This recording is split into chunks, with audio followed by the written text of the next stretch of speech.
Kapatid na Eduardo Manalo, salamat po ng marami kasi kayo po ang naging kasangkapan po sa akin ng Diyos upang maging isang iglesia ni Cristo po.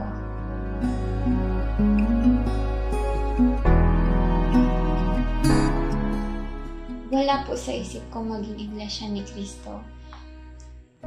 Pero nung panahon na yun, dumating po yung pagkakataon na sobrang lungkot ko, nangulila po ako sa pamilya ko.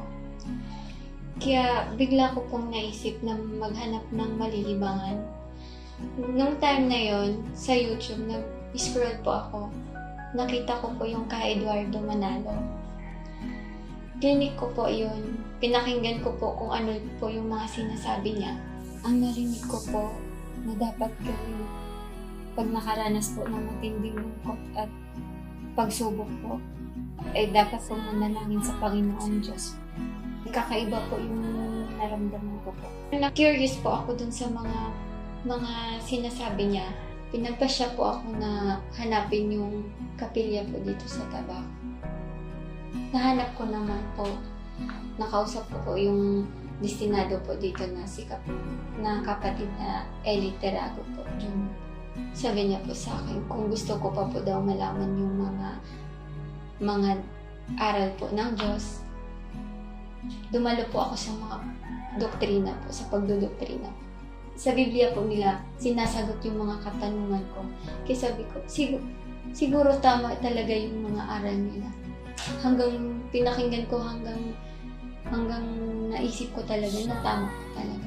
Pinagpasyahan ko po na umanib po sa Iglesia ni Cristo at magpabautismo. Nabautismohan po ako noong July 27, 2020 po, kasabay po nung ika-106th anniversary po ng Iglesia ni Cristo. Nung nabautismohan po ako, sobrang saya po. Kasi isa na po akong ganap na Iglesia ni Cristo.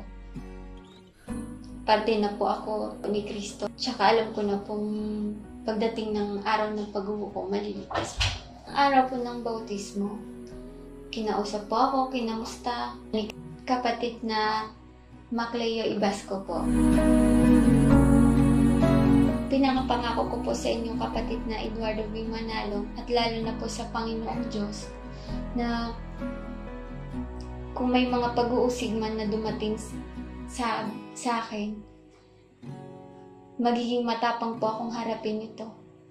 Pangako po na magiging iglesia po ako hanggang kamatayan.